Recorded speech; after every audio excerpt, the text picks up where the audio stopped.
Assalamualaikum warahmatullahi wabarakatuh. Waalaikumsalam warahmatullahi wabarakatuh. Terima kasih teman-teman telah hadir di sini. Saya akan melakukan pengimbasan sebetulnya atau diseminasi tentang apa yang sudah saya pelajari di modul CGP tentang budaya positif. Bagaimana memunculkan atau menciptakan budaya positif di lingkungan kita. Nah, materi-materi yang kami pelajari itu ternyata cukup banyak, dari mulai bagaimana melakukan disiplin positif, kemudian tentang nilai-nilai kebajikan universal, tentang motivasi, penghargaan, konsekuensi, keyakinan kelas, kebutuhan dasar manusia, dunia berkualitas, kemudian sampai posisi kontrol sebagai seorang guru, dan terakhir adalah segitiga restitusi.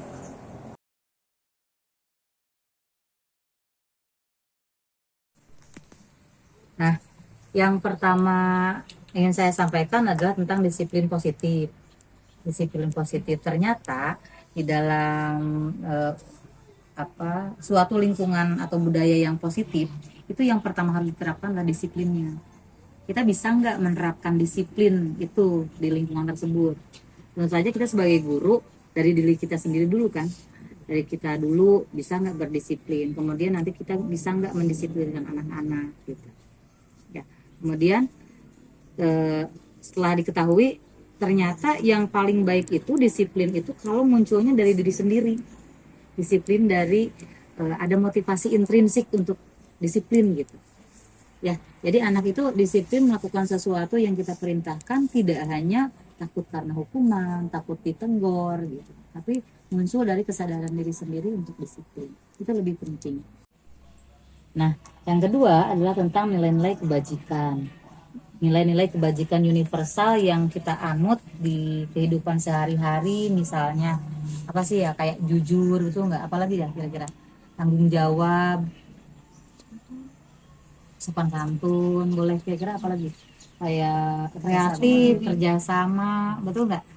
Dan bisa aja kan kalau ada banyak tokoh atau banyak instansi yang mengemukakan tentang nilai-nilai kebajikan universal, tapi kalau di dunia pendidikan udah aja kita pakai yang profil pelajar Pancasila, ya kan, yang beriman dan bertakwa, berakhlak mulia, mandiri, apalagi bernalar kritis, kemudian kreatif ada, betul, berkebinekaan global, dan bergotong royong. Karena kalau dibaca semuanya, semua juga punya prinsip. Kan? Nah, nilai-nilai kebajikan ini yang kita ingatkan kepada anak-anak. Karena pembelajaran apapun sesungguhnya akhirnya, endingnya, kita ingin anak kita mempunyai karakter atau suatu nilai kebajikan ini, gitu kan, membangkitkan nilai ini. Oke, yang ketiga adalah tentang motivasi, penghargaan, dan konsekuensi. Pernah merasakan nggak bahwa misalnya motivasi itu ada dua kelompok, ada motivasi internal, ada motivasi eksternal, ya, atau intrinsik, ekstrinsik, sama aja lah istilahnya. Nah, ketika seseorang melakukan sesuatu, berarti memang harus ada motivasi untuk melakukannya. Nanti murid juga seperti itu kan. Nah, selanjutnya itu ada materi tentang kebutuhan dasar manusia dan dunia berkualitas. Tadi pikir awalnya sih mikir ini apaan sih ya? Semua orang nggak mesti penggerak pun perlu belajar ini, atau ya mengingatkan kembali, sebenarnya mungkin sudah tahu. Kebutuhan dasar manusia itu di situ ada 5 ya, apa aja? Yang pertama bertahan hidup, kasih sayang duluan deh. Oke. Yang pertama survival dulu ya, bertahan hidup, kasih sayang dan rasa diterima, kekuasaan, kebebasan, kesenangan. Dan ini adalah hak segala manusia. Ya, maksudnya termasuk murid kita. Mereka juga ingin merasakan itu di sekolah. Berarti kalau kita ingin mereka bisa mendapatkan pembelajaran yang baik dan berhasil yang dengan baik, kebutuhan dasar mereka ini juga harus kita perhatikan. Nah, salah satu bentuk atau cara kita menghargai kebebasan anak, ternyata kita harus melihat karakter anak itu. Misal, kita tidak menyamaratakan konsep materi pembelajaran. Misalnya anak itu kan ada yang daya belajarnya tuh lambat, sedang, tinggi ya. Nah harusnya kita juga menyiapkan pembelajaran itu nggak sama. Jadi misalnya dibagi 3 level nih. Bagi anak yang sudah tinggi, level 1 bisa dilewat ke yang tinggi, gitu ya. Atau soal nih, misalnya bisa aja soal untuk yang low misalnya berapa. Gitu. Jadi dan bentuk pemisahan itu adalah bentuk menghargai keadaan mereka.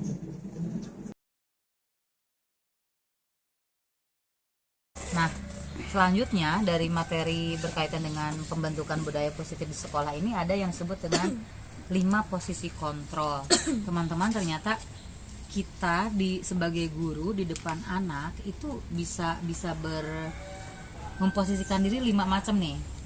Ada yang merupakan identitas gagal, ada yang sukses ya. Ada penghukum, pembuat merasa bersalah, teman, pemantau, manajer.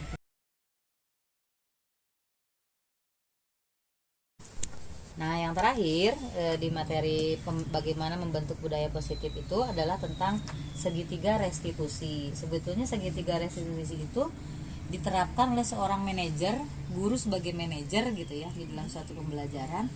Bagaimana cara menangani kasus. Nah, di situ ada gambarnya ya. Ada gambarnya, ada segitiga restitusi. Jadi ada 3 langkah katanya. 1, harus menstabilkan identitas dulu. Si anak itu distabilkan dulu identitasnya. Itu ada contohnya tuh. Kita berbicara, setiap orang pasti pernah melakukan kesalahan. Tidak apa-apa melakukan kesalahan itu. Bukan kamu satu-satunya melakukan kesalahan. Jadi kita tidak perlu menyebutkan bahwa kita juga sama pernah nyontek. Kalau misalnya pernah terlambat mah wajarnya. Misalnya kalau anaknya melakukan kesalahannya mencuri, masa kita bilang saya juga pernah mencuri, masa gitu ya. Cuma yang diangkat identitasnya itu maksudnya kita juga pernah salah. Semua orang juga punya salah. Kemudian di bagian yang terakhir adalah menanyakan keyakinan. Nah, sebetulnya dalam keyakinan kelas kita ada nggak sih tentang misalnya disiplin? Ada Bu, saya sudah melanggar itu, misalnya kayak gitu kan. Itu muncul dari mereka. Diingatkan pada keyakinan yang ada di kelas. Makanya ini tidak bisa dilaksanakan kalau kita sendiri tidak membentuk keyakinan kelas gitu loh. Jadi ambigu, luas banget. Sebenarnya kamu ini disiplin nggak sih? Kalau sekarang udah tanggung nih, nggak ada keyakinan kelas, kita bisa aja merujuk pada tata tertib sekolah. Ya kan ada ya di sana tata tertib sekolah.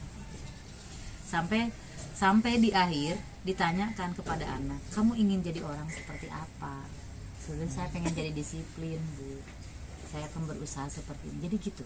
Jadi dalam segitiga restitusi bukan kita yang ngejudge anak harus melakukan apa, tapi dia sendiri.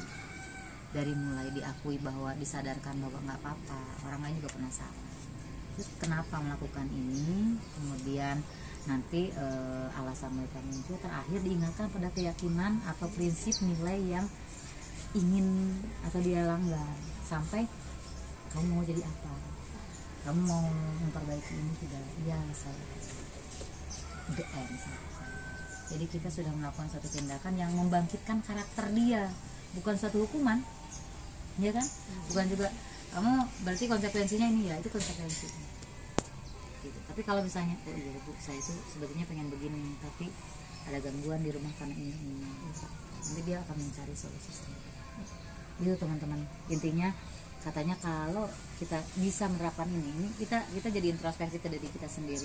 Sebagai guru, kita sudah belum melakukan ini, sudah belum melaksanakan disiplin diri kita dulu sebagai guru, kemudian kita akan mengeluarkannya kepada murid.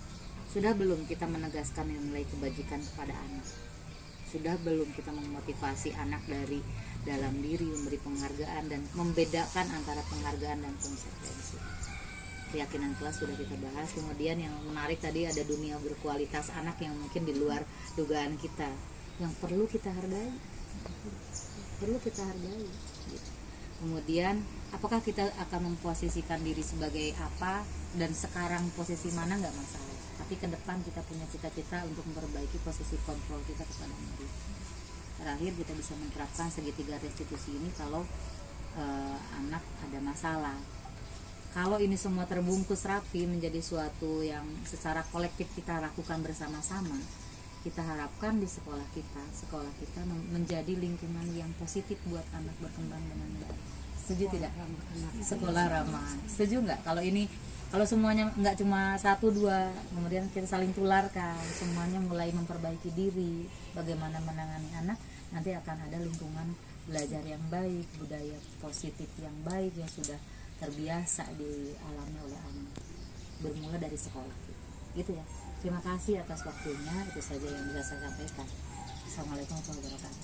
Waalaikumsalam warahmatullahi wabarakatuh.